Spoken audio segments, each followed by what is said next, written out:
인생은 버스 정류장 같아서 한때는 많은 사람들이 내 앞을 지나가지만 결국 나 혼자만 남는 것 같습니다.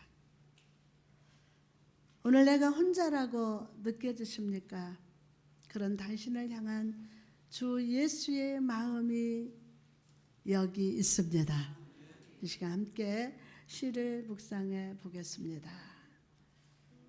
한마음 같이 인적 없는 놀이터, 해가 등을 돌려 저물어갈 때 커다랗게 눈을 뜨고 어머니를 기다리는 아이처럼 인생은 그렇게 한 사람 한 사람 떠나가고 혼자임을 자각하는 것을 배웁니다.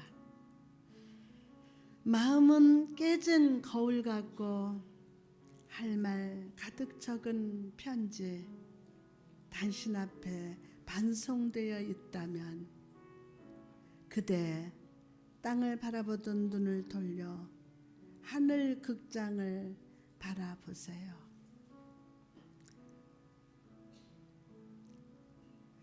돌베개 베고 자던 야곱에게 내려왔던 그 사닥다리를 타고 내가 살아 숨쉬던 그 순간부터 단 한 번도 눈을 떼신 적이 없는 임마누엘이 내려오실 것입니다. 쓸쓸한 당신의 손을 잡고 속삭이듯 그러나 확신 있게 말씀하십니다. 주님 마음이 내 마음이고 주님의 편안이 내 편안이라고. 할렐루야. 날씨가 추운 가운데서도 주를 예배하고자 하는 열정으로 이 자리에 함께한 성도 여러분을 축복합니다. 옆 사람한테 주님의 이름을 축복합니다. 축복합니다. 자, 살아계신 성령께서 여러분의 마음속에 좌정하시사 뱃속에서 생수가 넘치게 하시고 성령의 충만으로 불타는 은혜를 허락하실 줄 믿습니다. 여러분 어린 시절 학교에서 과학 시간에 빛에 대한 공부를 하면서 프리즘을 사용해 보신 적이 있을 것입니다. 우리 눈에 보기에 빛은 하나의 빛깔을 가진 것처럼 보입니다. 그러나 그 빛을 프리즘에 통과시키면 무지개 색과 같이 빨강, 주황, 노랑, 초록, 파랑, 남색, 보라색 이렇게 7가지 색깔이 드러납니다. 이처럼 사도 바울은 편안의 줄로 모든 성도들을 하나 되게 하신 교회, 하나 되게 하시는 교회, 그 연합의 특징을 7가지 단어를 사용해서 우리에게 말씀하고 있습니다. 저는 앞으로 몇 주일 동안 말씀을 통해서 이 7가지 빛깔들을 하나씩 살펴보고자 합니다. 그리고 우리 임마누엘 교회도 예수 그리스도 안에서 하나의 연합을 유지하되 이 7가지 은혜의 빛깔을 모든 성도들과 이 세상에 드러낼 수 있기를 주님의 이름으로 축복합니다. 그럼 우리에게 주어진 구원의 빛 속에 숨겨진 연합의 색깔은 어떤 것들이 있을까요? 첫 번째 색은 한 몸이라는 색깔입니다. 다 같이 한 몸. 한 몸이라는 색깔입니다. 한 몸. 바울은 성도된 우리가 하나 되게 하신 것을 힘써 지키라고 3절에서 말씀합니다. 그럼 바울은 왜 우리에게 이 연합을 지키기 위해서 힘쓰라고 권고하는 것일까요? 그 이유에 대해서 바울은 4절에서 이렇게 말합니다. 몸이 하나요? 성령도 한 분이시니. 다 같이 몸이 하나요? 성령도 한 분이시니. 자, 여러분 성도된 우리는 한 성령을 통해서 하나의 몸에 속해 있습니다. 이 세상의 문화 속에는 여러 종류의 신과 여러 종류의 믿음이 있습니다. 그러나 성도된 우리에게는 성령으로 연합된 오직 하나의 몸, 저와 여러분에게는 성령으로 연합된 오직 하나의 몸, 머리 대신 예수 그리스도의 말씀에 따라 순종하고 응답해야 하는 하나의 교회만 있을 뿐임을 믿으시기 바랍니다. 근육 위축증이라는 병이 있습니다. 집사님 아시죠? 근육 위축증, 이게 병이에요. 이 병은 모든 몸에 근육이 있지만 뇌와 신경에서 보내는 명령을 근육이 응답하지 않는 병이라고 합니다. 이처럼 우리가 성대된 자로서 예수님의 명령에 순종하지 않고 그분의 인도하심을 쫓지 않는다면 그 교회는 건강한 교회라고 할 수 없는 것입니다. 여러분은 삶으로 주님의 명령에 응답하는 자가 되십시오. 교회 안에서 은혜로 행복을 증진시키는 성도가 됩시다. 교회를 나누게 하는 그 어떤 일을 하지 마시기 바랍니다. 세상은 냉혹하게 살해사욕을 추구하는 곳이기 때문에 바울이 말한 연합을 이루기는 쉽지 않습니다. 그렇게 넉넉하지 않아요. 예수 안에서 한 몸을 이룬 성도 여러분, 우리 바울의 말씀 앞에서 삶을 한번 점검해 봅시다. 여러분은 남의 말 하기를 좋아하는 사람입니까? 근거 없는 소문을 퍼뜨리는 자입니까? 성도들 사이에 불화를 조장하고 있지는 않습니까? 나에게 이익이 되는 사람에게만 사랑을 베푸십니까? 마음속에 원한과 악감정을 품고 있습니까? 이 모든 것은 그리스도에게서 온 것이 아닙니다. 이것은 성령에게서도 온 것도 아닙니다. 그것은 세상과 육체와 마귀로부터 온 것이고 한 몸으로 연합된 교회를 흔들기 위한 유혹임을 잊지 마시기 바랍니다. 여러분, 임마누엘 교회는, 하나님이 함께하는 우리 교회는 예수 그리스도가 머리가 되신 한 몸 된 교회요, 한 몸으로 연합된 성도들이 모인 은혜의 모임입니다. 우리는 나의 모든 허물과 죄악도 불구하고 하나님의 선행적인 은혜로 선택받은 사람들이요, 불가항력적인 은혜로 부르심받은 자입니다. 인정하면 아멘. 우리는 예수 그리스도 안에서 필승 불패의 은혜로 의롭다 인정해 주신 자입니다. 의롭다 인정해 주신 자입니다. 할렐루야. 그래서 영원한 생명으로 영화롭게 하시사 하나님의 자녀로 구원받았음을 오늘 확신 있게 믿으시기 바랍니다. 그러므로 여러분, 이제 우리는 구원받은 자답게 살아갑시다. 영적 근육 위축증에 걸려서 멈춰있는 신앙이 아니라 행동하는 신앙, 순종하는 신앙, 아멘의 성도가 되어야 할 줄 믿습니다. 더 크게 아멘.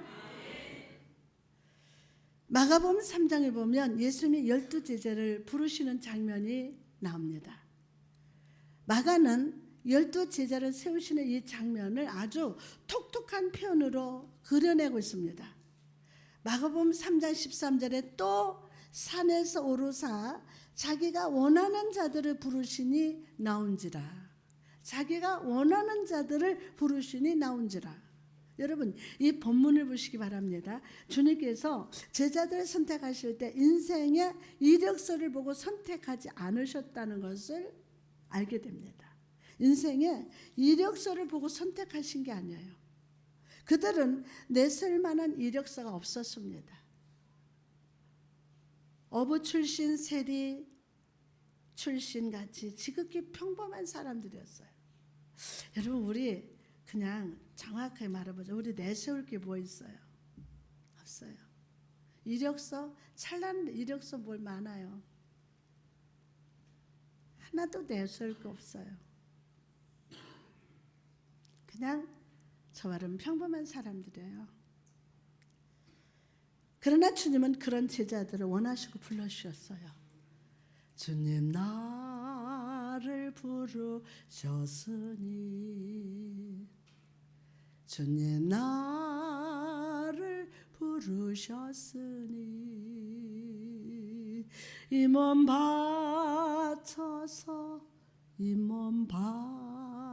바쳐서 주만 따라가렵니다.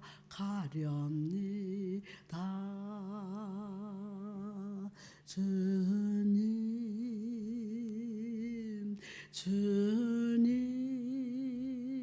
시작. 나의 들으사 언제도록 주님만을 사모하게 하옵소서.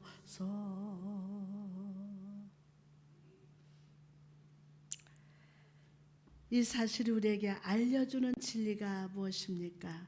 내가 약해도, 내가 부족해도, 내가 죄를 많이 지었어도 주님의 나를 원하시고 부르신다면, 주님이 원하시고 나를 부르신다면, 주님은 나 같은 사람을 통해서 주님의 큰 일과 부흥을 이루실 수 있다는 뜻임을 믿으시기 바랍니다.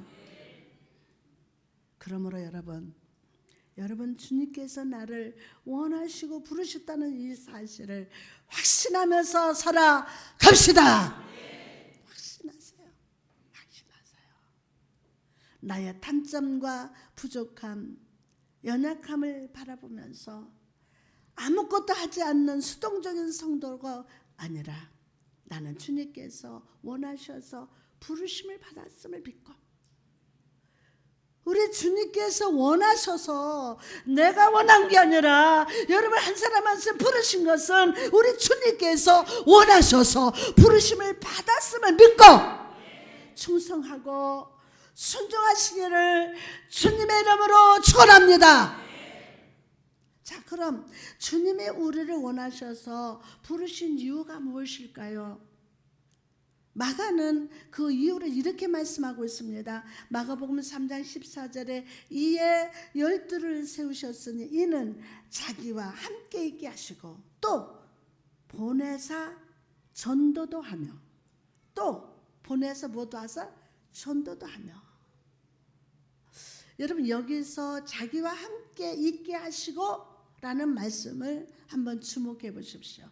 주님이 제자들을 부르신 첫 번째 목적이 뭐라고 말씀하십니까? 교제하기를 원하셨다는 거예요. 교제하기를 원하셨어요. 이처럼 예수 그리스도는 우리를 한 몸으로 모으시고 우리를 부르십니다. 그 이유는 우리를 사랑하시기 때문입니다. 하나님 나를 사랑하십니다. 시작. 그걸 확신하십니까? 믿습니까? 자, 우리를 사랑하시기 때문에 나와 함께 인격적인 교제와 사귐의 대상으로 함께 하시기 위해서 부르고 또 불러주신다는 거예요. 부르고 또 부르시는 거예요. 오늘 또 부르셔서 이 자리에 온 거예요. 뭐 하기 위해서? 나와 함께 인격적인 교제, 사귐의 대상으로 함께 하시기 위해서 여러분 부르셨다는 거예요. 교제, 사귐. 교회 안에서 우리가 함께 모여 예배하고 찬양하고 말씀 듣는 그 결정적인 목적이 무엇입니까? 임마누엘 대신 주님과 생명된 내가 영적인 친교, 더욱 은혜 안에서 깊은 사귐을 갖기 위함이 아니겠습니까? 세상 사귐이 아니에요. 오늘 힐링 주일이죠. 오늘 말씀 받고 우리가 말씀으로 서로 교제하고 사귀어야 돼요.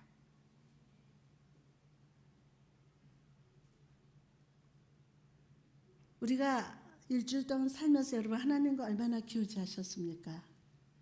얼마나 그분의 안에서 사귐을 가지고 여러분 그 하나님의 음성을 듣기를 원하신다면 습관적으로 하나님 내가 오늘 누구 만나러 가거든요. 좀 인도해 주세요. 근데 내가 말도 좀 어둔하고요. 말하다 보면요. 엉뚱한 말 나와가지고요. 상대방 마음을 아프게 하는데 성령님 저 말 좀 인도해 주세요. 나를 좀 가르쳐 주시는데 계속 그분한테 말씀을 드리면 거기에 왜 응답 안 해주나 그러지 말 그냥 하나님이 들으셨고 다시 한번 하나님 들으셨고 이게 교제예요. 그러다 보면은 하나님이 나에게 말씀하시는 것을 자연스럽게 거기에 막 골똘하다 보니까 사단에도 역사하고 그러거든요. 그러니까 계속 하나님과의 교제는 여러분이 받은 은혜를 막 그저 하나님 앞에 말씀드리고 또 삶의 자리에 부족한 거 아버지 오늘 부족하거든요. 오늘 차비가 없어서 누구 만나러 가서 내가 딱 좀 밥 좀 사주고 싶은데 호주머니가 비었네요.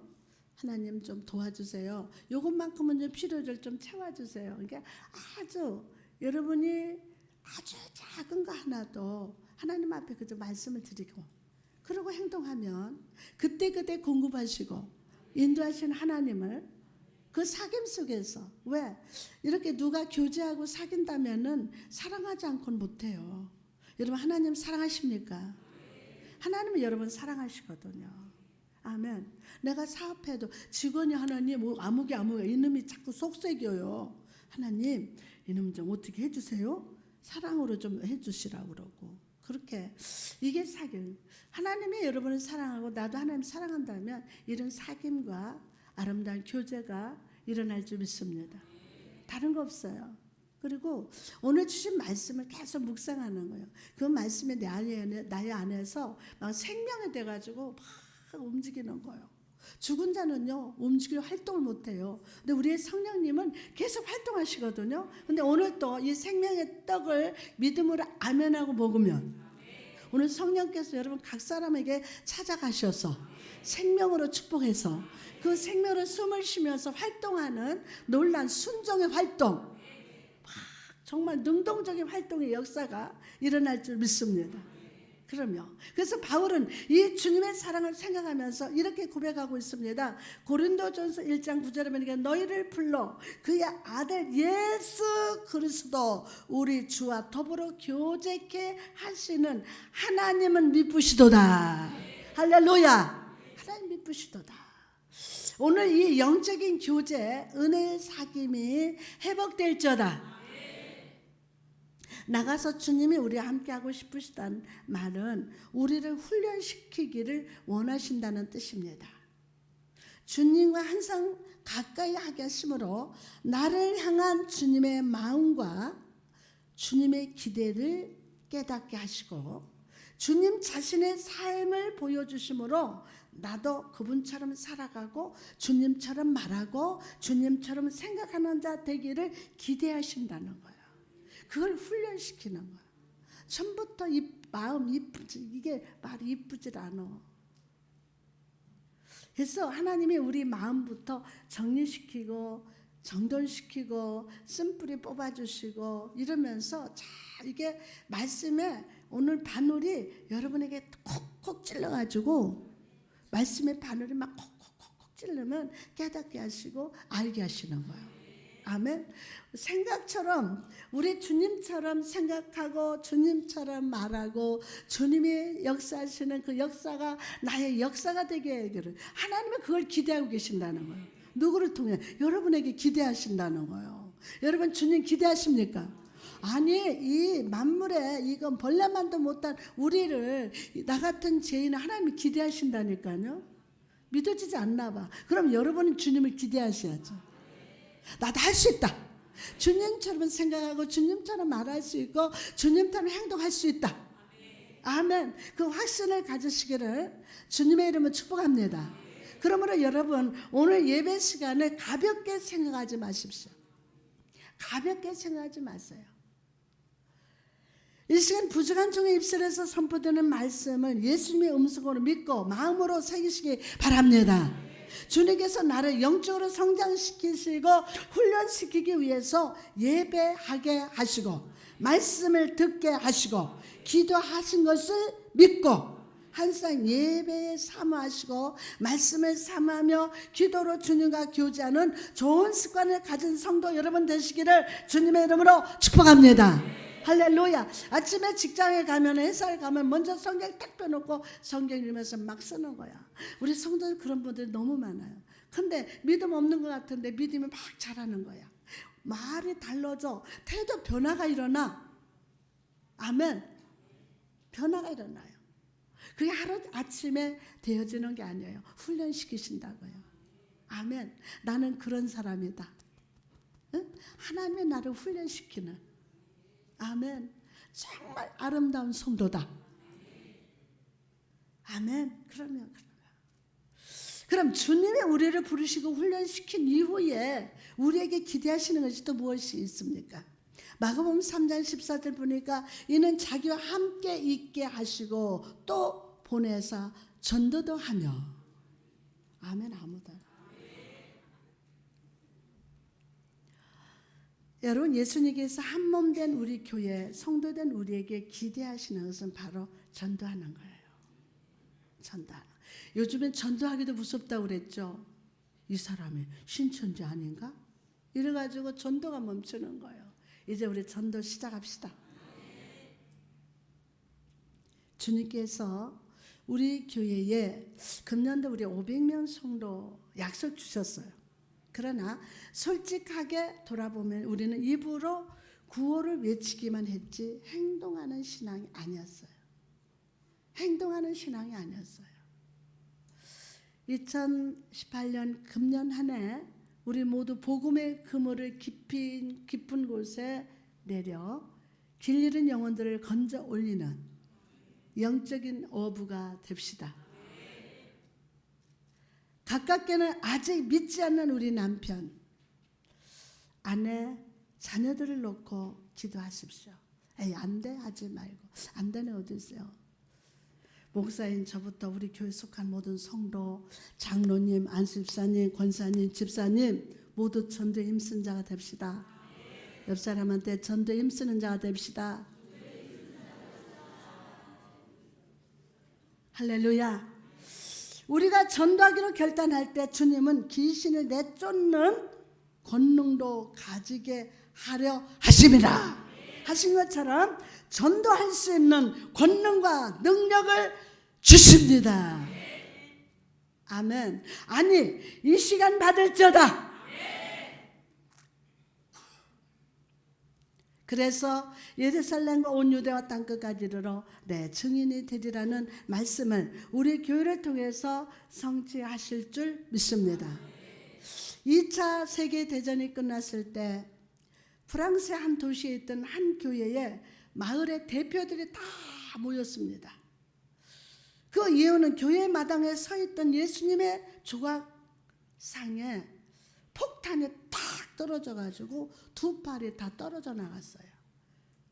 마을 사람들은 이 예수님 조각상에 떨어진 두 팔을 다시 만들 것인지 아니면 아예 새로운 조각상을 만들 것인지 상의하려고 모였습니다. 그리고 마을 사람들은 두 팔이 잘린 그대로 놔두기로 결정했대요. 그리고 조각상 앞에 이렇게 새겨져 놓았다고 합니다. 글귀가 새겨졌는데 예수님은 당신과 나의 팔을 필요로 하십니다. 예수님은 당신과 나의 팔을 필요로 하십니다. 사랑하는 성도 여러분, 이처럼 예수 그리스도가 머리가 되시고 한몸 된 교회를 향하여 주님은 우리가 주님의 팔이 되기를 기대하십니다. 내 주변 사람들에게 복음을 들고 찾아가는 팔, 뜻이 하늘에서 이루어진 것 같이 땅에서 이루어지기를 간구하는 기도의 팔을 기대하십니다. 다른 사람들을 판단하는 팔이 아니라 연약하고 상처받은 영혼들을 주의 사랑으로 감싸주는 은혜의 팔이 되기를 기대하십니다. 필승불패의 은혜 안에서 사단의 권세를 대항하여 승리하는 능력의 팔이 되기를 기대하십니다. 오른팔 올려드립니다. 기대하십니다. 할렐루야. 주여, 우리를 주 안에서 한 몸 되게 하시고 주의 말씀대로 순종하는 능력의 팔로 사용하여 주옵소서. 다음으로 우리에게 주어진 구원의 빛 속에 숨겨진 연합의 두 번째 색깔이 무엇입니까? 두 번째 색은 한 성령이라는 색깔입니다. 다 같이 한 성령이라는 색깔이에요.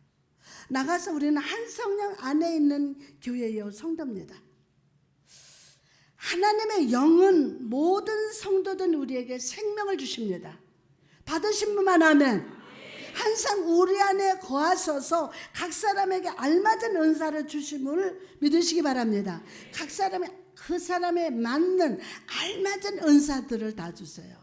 그럼 성령을 주시는 은사란 과연 무엇을 의미합니까? 은사를 의미하는 헬라 동사는 카리조마이라고 하는데 이것은 친절을 베풀다, 호의를 베풀다 또는 만족해 하다라는 뜻입니다. 즉 성령의 은사를 받았다는 것은 하나님께로부터 친절과 호의를 입었다. 성령님에 의해서 만족함을 얻었다는 뜻입니다. 자, 때문에 성령의 은사를 받은 사람은 이기적이거나 다른 사람을 무시할 수가 없습니다. 없습니다. 왜냐하면 그 사람이 진짜 성령의 은사를 받았다면 다른 사람에게 호의와 친절을 베풀고 어떻게든 다른 사람에게 만족을 주는 사람이기 때문입니다. 또한 은사를 의미하는 헬라 명사는 우리가 잘 알듯이 카리스마라고 합니다. 이것은 선물, 증여라는 뜻입니다. 선물이든 증여든 둘 다 값없이 주는 것을 의미합니다.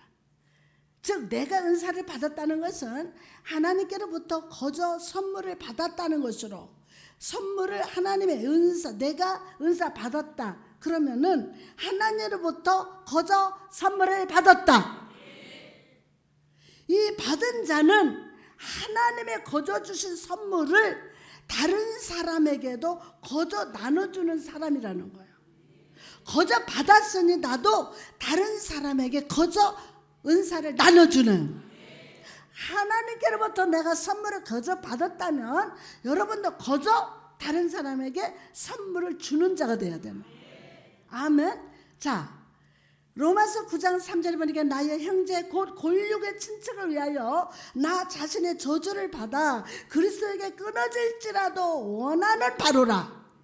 누구 말이에요? 바울은 자기 형제, 자기 친척의 구원을 위해서라면 자신의 저주를 받아 버림받아도 기꺼이 감수하겠다는 거예요. 자신이 하나님께 구원의 선물을 거저 받았으니 형제, 친척들과 얼마든지 나눌 수 있다는 겁니다. 이것이 바로 성령의 주신 은사입니다. 은사 받으신 여러분, 거저 받았습니다. 하나님 믿음의 선물 받았습니다. 거저 받았습니다. 이 성령을 받으신 여러분, 이게 은사입니다. 아멘. 그러므로 여러분, 우리가 한 성령 안에서 각자 알맞은 은사를 받았다면 은사를 받은 사람은 은사를 받지 못한 사람에게 자신의 은사를 나누고 섬기는 도구로 사용해야 될 줄 믿습니다. 아, 이 은사, 성령 방언을 받아도요, 막 돈 주고라도 사고 싶은, 얼마나 그런지 몰라요. 근데 받지 못한 자를 에이도 왜 받지 못하고 이러지 말고 은사 받을 수 있도록 나에게 주신 하나님의 은사를 줄 수 있도록 오늘 그 능력 받으시기를 주님의 이름으로 축복합니다. 우린 사랑도 하나님께로부터 거저받았어요. 그래서 받은 사람은 사랑할 수 있어요. 하나님께로부터 은사를 받은 자는 여러분들 많은 사람들에게 은사를 나눠줄 수 있는 능력이 있다. 아멘이죠. 그러면 많은 사람들이 이외로 성령 은사가 나의 어떤 잘남이나 공로됨이라고 생각하고 그것으로 교만을 떼는데 절대로 좋은 모습이 아니에요. 그거. 심지어 내가 특별한 은사를 가졌다고 말하면서 믿음이 연약한 성도를 이용하는 모습도 보았습니다. 이것은 하나님이 전혀 기뻐하시지 않습니다. 전혀 기뻐하지 않습니다. 그렇다면 여러분, 한 성령 안에 거하는 우리는 어떤 자세로 은사를 간구해야 할까요? 어떤 자세로? 우리는 그 모범적인 모습을 엘리야와 엘리사의 모습을 통해서 발견이 됩니다. 엘리야가 하늘로 승천하기 직전 엘리야는 엘리사에게 소원을 무엇인지 묻습니다. 네 소원이 뭐냐 하고 물었어요. 왕하 2장 9절을 보니까 건너매 엘리야가 엘리야에게 이르되 나를 내게에서 데려감을 당하기 전에 내가 내게 어떻게 구할지를 구하라. 엘리사가 이르되 당신의 성령이 하시는 역사가 갑절이나 내게 있게 하소서 하는지라. 이게 소원이었어요. 갑절의 영감. 마치 아버지에게 생일 선물을 말하는 아들처럼 엘리사는 당신의 성령이 하시는 역사가 갑절이나 내게 있게 하기를 원합니다 라고 했어요. 자, 여기서 갑절이라는 말은 중요한 의미가 있습니다. 아버지가 자녀들에게 재산을 물려줄 때 집안의 장자에게는 다른 자녀들보다 갑절의 재물을 물려주었다고 합니다. 다른 자녀들보다 두 몫의 재산을 받는 것으로 그는 집안의 장자로 인정받는 것입니다. 장자로. 엘리사가 구하는 갑절의 의미가 무엇입니까? 엘리야에게 임하셨던 성령의 충만, 은사 충만, 치유의 회복의 역사가 자기에게 이어지기를 구하는 거예요. 이어지기를. 엘리사는 엘리야에게 사역의 방법이나 성공 비법, 성경 지식이 아니라 성령의 영감, 하나님 주시는 성능력의 원천이 자기에게 동일하게 흘러오기를 간구했다는 거예요. 아멘.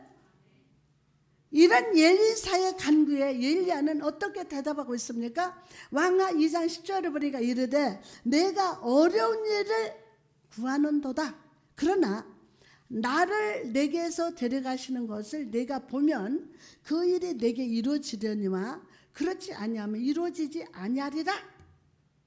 이렇게 대답해요.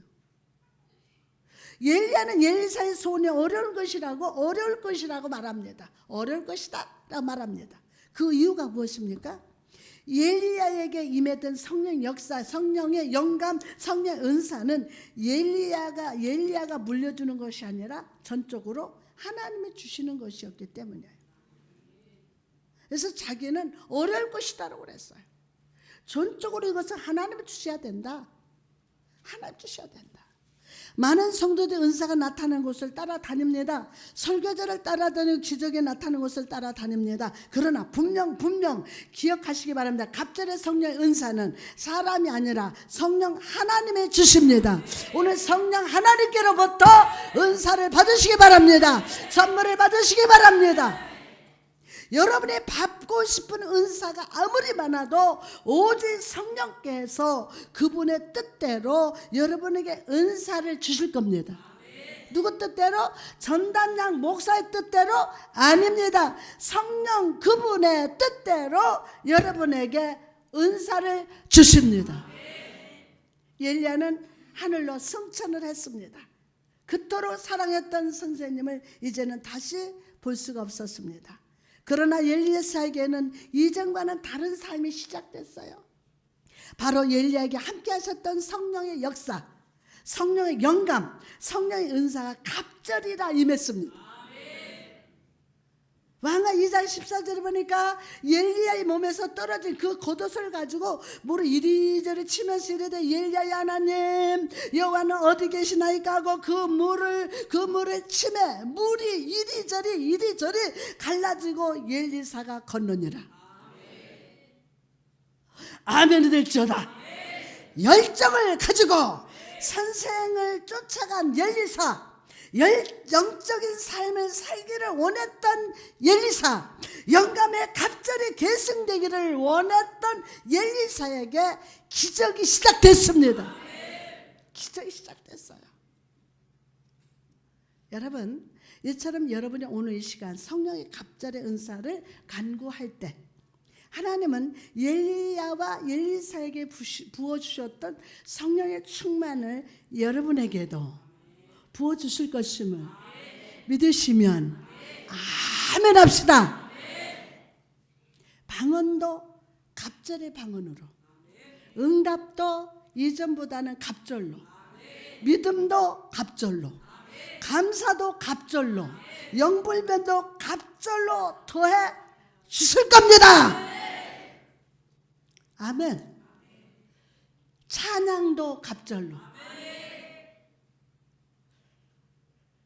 건강도 갑절로. 오늘 믿음으로 아멘 합시다. 건강도 갑절로, 축복도 갑절로, 성령 충만도 갑절로 부어주실 것을 믿으시면 아멘. 할렐루야. 아멘 아멘. 오늘 엘리사와 같이 성령님께 간구합시다. 성령이여, 당신의 은사를 갑절이나 내게 부어 주옵소서.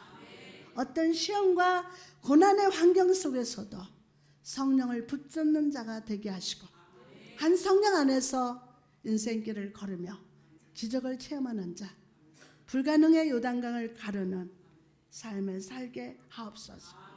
아멘. 그렇게 될지어다.